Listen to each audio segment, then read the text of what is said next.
Hey, parents, let's dive into something that all of us have had experiences with raising kiddos.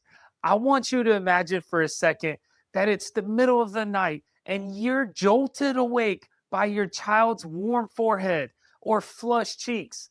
Your heart starts to race as you scramble for the thermometer, which only is going to confirm what you already know, that your child has a fever. Like most parents, your instinct might be to immediately reach for those fever reducing medications such as Tylenol or ibuprofen. But what if everything that we've been taught about fevers is actually incomplete or even incorrect? Did you know that a fever reducing medication may actually prolong the illness in some cases? What if that elevated temperature isn't an enemy to be fought, but is actually an intellectual healing response created and planned by your child's brain and nervous system so that it actively fights the infection or bacteria by supercharging the rest of the immune system, doing a very important job. Today, we're going to just completely reframe how you understand fevers, and we want to give you both the confidence and the knowledge to support your child's natural healing abilities rather than suppressing them. Knowing how to handle a fever is something so many parents wrestle with.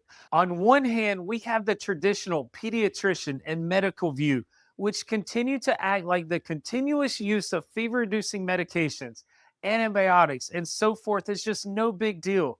But then on the other hand, we have our parental gut instincts and common sense that tells us that it's actually pretty normal for kids to get sick and have fevers here and there, and maybe we should help support the body naturally versus limiting the work that it's actually trying to do. Ultimately, how we handle these fevers really does play a factor into whether your child develops a strong and robust immune system, or do they go down the road that's all too common these days, which is one that just leaves them with a suppressed, dysfunctional, and weakened immune system over time. So let's dive into what role fevers actually play in fighting off acute illness and helping develop a strong immune system over time. We want to give you some tips and strategies on how to support your child's immune system both safely and naturally. Fevers actually account for approximately 1/3 of all pediatric visits in the United States.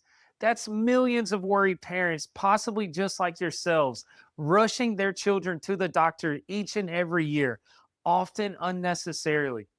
What's even more concerning is that in a survey, 1 in 3 parents have reported administering fever reducing medication for temperatures below 100.4, which isn't really even a fever. This reveals a widespread misunderstanding about what fevers actually are and the important role that they play in healing. Most parents have been conditioned to view any elevation in temperature as dangerous, when in reality, research is increasingly showing that moderate fevers are actually beneficial part of the immune response, and they can actually help children recover faster when supported properly. So first, let's talk about what a fever really is from a natural and neurological perspective. A fever is not simply an elevated temperature. It's a very sophisticated neuroimmune response orchestrated by your child's brain and nervous system. Specifically, it's the hypothalamus, which acts as the body's thermostat. When your child's immune system detects pathogens such as virus or bacteria, it releases chemicals called pyrogens that signal the hypothalamus to raise the body's temperature to a set point via prostaglandins. This is going to create a controlled but intentional increase in temperature that's quite different than dangerous overheating that occurs in things such as a heat stroke. From a neurological perspective, a fever is actually a sign that your child's nervous system is regulating properly. It's actively coordinating a complex immune response to eliminate those pathogens and restore health. In this office, we call that expressing health. What are some of the powerful benefits of fevers that most parents don't know? Fevers actually inhibit pathogen growth because many bacteria and virus they replicate optimally at a normal body temperature. Even just a modest increase in temperature can slow their reproduction and the spread. Higher temperatures actually are going to enhance immune function by accelerating white blood cell production and improving their overall mobility and effectiveness. Research indicates that fevers increase the number of circulating neutrophils, which is a type of white blood cell that is present in the immune response. So, now knowing what a fever is and what some of the benefits of fevers are, what are some factors that can throw a fever and immune system function off track? A child's fever patterns, whether they spike high fevers easily, struggle to develop fevers when fighting infections, or if they have prolonged low grade fevers, or maybe they never develop a fever when they should, those are often all indications that there's a neuroimmune system dysfunction. If your child's fever response is consistently excessive or suppressive, it could both be a sign of an underlying nervous system dysfunction and dysregulation track, which will eventually throw things off track. This is often first triggered by early life factors such as maybe prenatal stress, birth trauma, especially from things like forceps, vacuum extractions, or even C sections.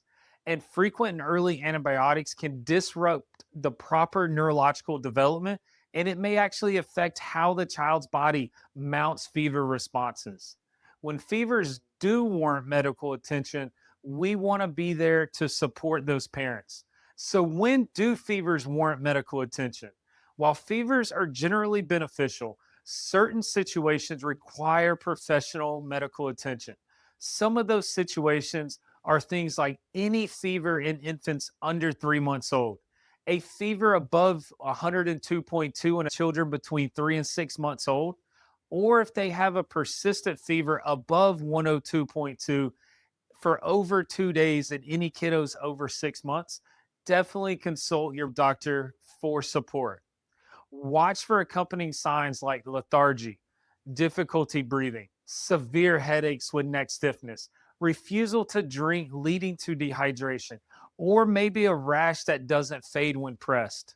Remember that when medical intervention is necessary, that doesn't invalidate the premise that fevers themselves are actually beneficial. The goal is to approach them with understanding while also recognizing situations that truly require attention. So, as a parent, how can you support your child's fever without suppressing it? We want to focus on hydration with room temperature water, diluted electrolyte drinks without artificial colors, herbal teas for older children, or even homemade popsicles. Create a healing environment with extra rest, a comfortable room temperature, lightweight clothing, and light blankets that can be easily removed. Consider tepid sponging with lukewarm water if your child just seems uncomfortable, but avoid cold baths because that can actually cause shivering, which will then increase the cord body temperature, leading to a higher temperature.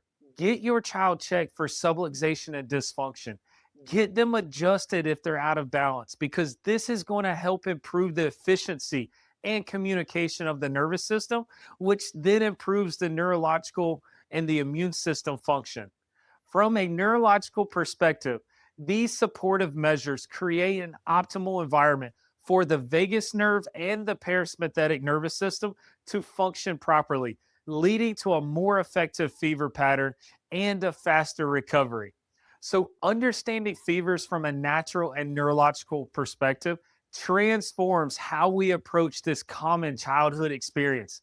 Rather than fearing fevers, we can actually recognize them as evidence of a well functioning neuroimmune system organizing an intelligent healing response. When we support rather than suppress the process, we actually honor the body's innate wisdom, and it helps our children develop resilient, self regulating immune systems for years to come. At Greatest Potential Chiropractic, our approach to fevers is very simple. We want to support the body's natural defenses. We want to provide safe and gentle adjustments to make sure that the nervous system is balanced and functioning properly, and then empower and educate parents as to what ways that they can actually help safely and naturally support their child through the illness, allowing them to get through it as fast as possible while also ensuring that we're building up and strengthening the immune system instead of short circuiting and suppressing it. Of course, there's going to be times where the fever really gets going and our children need help from medications and other helpful intervention. There's always a time and place for everything, but it should not be the first option, but it should be the last resort. The next time your child develops a fever, remember it's their nervous system and immune system working together to create this internal environment where pathogens are eliminated and the immune system is activated and made much stronger.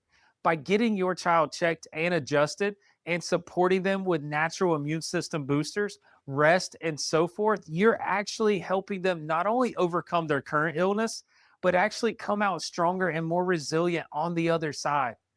Check out our website or just simply give us a call to learn more about supporting your child's natural fever response and how we actually may be able to help if your child is getting sick too often or if they struggle to get over illnesses without the use of medications.